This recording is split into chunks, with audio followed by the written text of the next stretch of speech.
Argentina versus Switzerland, যেহেতু Switzerland ইউরোপের team, খেলা কম্পিটিশান তো দেবে। তা যাই হোক, আর্জেন্টিনা প্রথমে কিন্তু 10 মিনিটে গোল করে দিয়েছিল। লিস্তা 10 মিনিটে গোল করে দেওয়ার পরেও এই খেলা হাফ টাইম পর্যন্ত 1-0 গোল ছিল। সেকেন্ড হাফে 67 মিনিটে সুইজারল্যান্ড একটা ব্যাপক গোল করে ক্ষমতায় ফেরায়।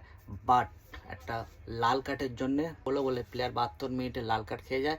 সত্যি ওটা ও অভিনয় করেছিল, ফাউল, ওটা কোনো কিছু ফাউল হয় না, রেপ, ওটা ফাউল হয় না, একটা হলুদ কার্ড আগে একটা খেয়েছিল।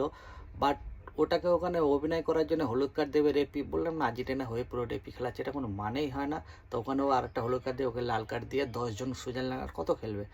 তাও এরা হচ্ছে কি 90 মিনিট পর্যন্ত আর কোনো গোল করতে দেয় না। এক্সট্রা মিনিটে যেটা খেলা হয় 15 মানে 15 মিনিট করে আবার 30 মিনিট যেটা খেলা হয়, ওখানে গিয়ে দুটো গোল করে।